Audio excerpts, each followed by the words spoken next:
भाइयों और बहनों, माता भगवान के भक्तजनों, आज हम सब जिस कथा को सुनाने जा रहे हैं वह केवल एक कहानी नहीं है, बल्कि वह आस्था का दीपक है, भक्ति का अमृत है और जीवन का सबसे बड़ा संदेश छिपाए हुए है। कहते हैं ना, बिना गणपति के नाम स्मरण के कोई भी कार्य सफल नहीं होता। आपने भी देखा होगा, चाहे विवाह हो, नया घर बने, व्यापार शुरू हो या कोई पर्व त्योहार हो, सबसे पहले हम कहते हैं वक्रतुंड महाकाय सूर्यकोटि समप्रभा निर्विघ्नं कुरु मे देव सर्वकार्येषु सर्वदा। पर क्या आपने कभी सोचा है कि ऐसा क्यों है? गणेश जी को ही सबसे पहले क्यों पूजा जाता है? क्यों वे विघ्नहर्ता कहलाए? कैसे एक साधारण बालक जो केवल अपनी माँ की आज्ञा का पालन कर रहा था, पूरा ब्रह्मांड का सबसे बड़ा देवता बन गया? आज की यह कथा है गणेश जी के जन्म और उनके हाथी मुख धारण करने की अद्भुत गाथा। मैं आपको विश्वास दिलाती हूँ श्रोतागण, यदि आप इस कथा को मन लगाकर सुनेंगे तो आपके जीवन के सारे विघ्न दूर होंगे और आपके हृदय में अद्भुत शांति का संचार होगा।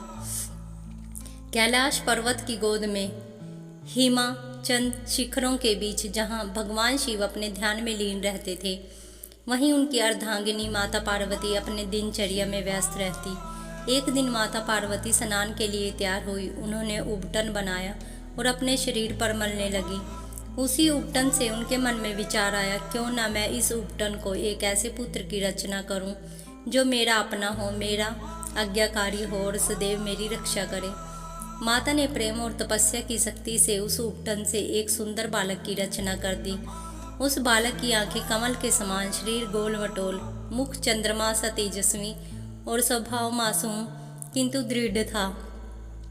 माता पार्वती ने उसे जीवन दान दिया और कहा, वत्स, तू अब मेरा पुत्र है, तेरा नाम गणेश होगा। आज से तू मेरी आज्ञा का पालन करेगा और मेरी रक्षा करेगा।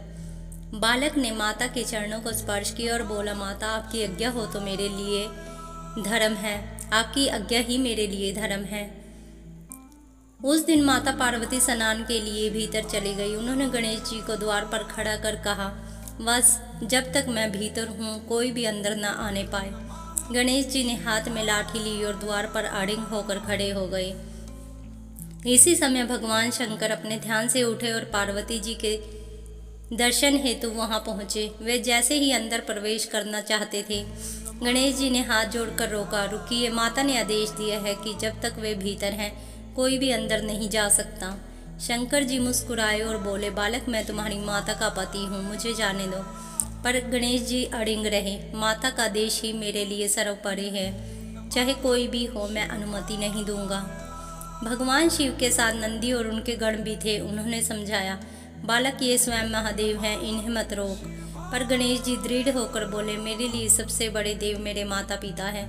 जब तक माता अनुमति न दे कोई भी अंदर नहीं जा सकता। अब गणों ने बलपूर्वक हटाना चाहा, पर गणेश जी अकेले ही उनसे भिड़ गए। उनकी वीरता देखकर सब आश्चर्यचकित रह गए। उन्होंने एक एक कर सबको पछाड़ दिया। अब स्वयं महादेव आगे बढ़े। उन्होंने भी मधुर स्वर से कहा, पुत्र, मुझे भीतर जाने दो। पर गणेश जी ने फिर वही उत्तर दिया, माता की अनुमति के बिना यह संभव नहीं। अब क्रोध में भगवान शंकर और गणेश जी के बीच युद्ध छिड़ गया। त्रिशूल और लाठी के बीच भीषण मुठभेड़ हुई।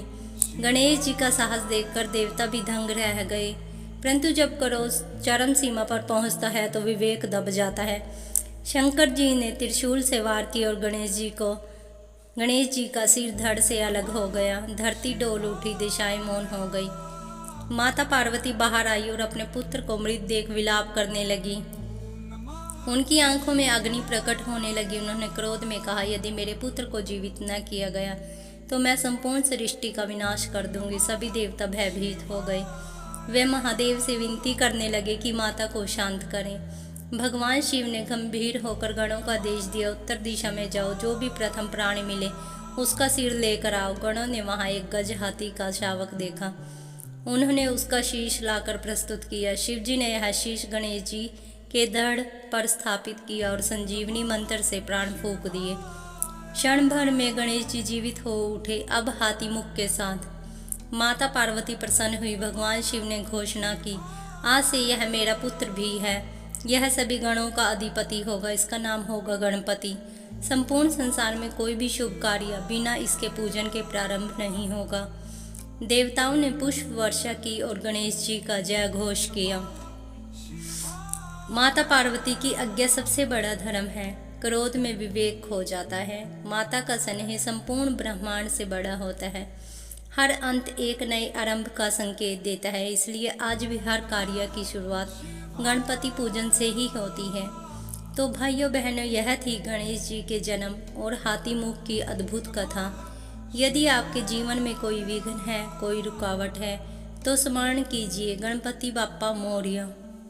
श्रोतागण, अब आपने सुना कि कैसे गणेश जी का जन्म हुआ, कैसे उन्होंने माता की आज्ञा का पालन करते हुए स्वयं महादेव से युद्ध किया और हाथी मुख धारण कर समस्त सृष्टि के प्रथम पूज्य देव बने।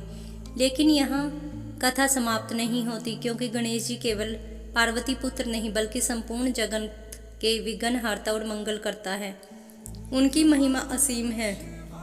जब जब कोई शुभ कार्य आरंभ होता है, चाहे विवाह हो, गृह प्रवेश, नया व्यापार हो या पर्व त्योहार, गणपति का स्मरण सबसे पहले होता है। ऐसा इसलिए क्योंकि गणेश जी ही बुद्धि और विवेक के दाता है। उन्हें सिद्धि विनायक कहा गया है, क्योंकि उनके पूजन से सभी सिद्धियां प्राप्त होती हैं। वे विघ्न हरते हैं। जो भी कार्य में बाधा आती है वह उनके स्मरण से दूर हो जाती है। उनका हाथीमुख हमें सिखाता है कि हमें धैर्य और स्थिरता रखनी चाहिए। उनका बड़ा पेट दर्शाता है कि हमें हर सुख दुख को समभाव से ग्रहण करना चाहिए। उनका छोटा मुंह और बड़े कान बताते हैं कि कम बोलना और अधिक सुनना ही बुद्धिमत्ता है।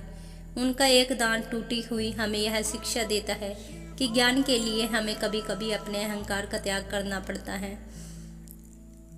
अब आप सब भक्तों को मैं गणपति के कुछ मंत्र सुनाती हूँ, जिनके जप से जीवन में सुख, समृद्धि और शांति का आगमन होता है। गणेश मूल मंत्र ओम गण गणपते नमः। यह सबसे सरल और शक्तिशाली मंत्र है। विघ्नहर्ता मंत्र वक्रतुंड महाकाय सूर्यकोटि संप्रभा निर्विघ्नं कुरु मे देव सर्वकार्येषु सर्वदा। सिद्धि विनायक मंत्र ओम श्री गम सौम्या गणपते वरवद सर्वजनम मैं विश्व स्वाहा। मैं इन सभी मंत्रों को अपने डिस्क्रिप्शन में ऐड कर दूंगी। इन मंत्रों के नियमित जाप से हर कार्य में सफलता और विघ्नों का नाश होता है। विशेष रूप से भाद्रपद मास की चतुर्थी को गणेश चतुर्थी का व्रत किया जाता है। उस दिन गणपति की प्रतिमा स्थापित कर 10 दिन तक उनका पूजन होता है। फिर अनंत चतुर्दशी को विसर्जन किया जाता है। इन दिनों गणपति की उपासना करने से घर में सुख, समृद्धि और शांति का वास होता है। तो श्रोतागण, आपने सुना पहले गणेश जी का जन्म और हाथी मुख की अद्भुत कथा, फिर उनकी महिमा, उनका स्वरूप और उनके मंत्रों का महत्व। इसलिए कहा गया है श्री गणेशाय नमः। गणेश जी की कृपा से ही हर शुभ कार्य आरंभ होता है और सफलता मिलती है। आइए सब मिलकर कहें गणपति बाप्पा मोरया, मंगल मूर्ति मोरया।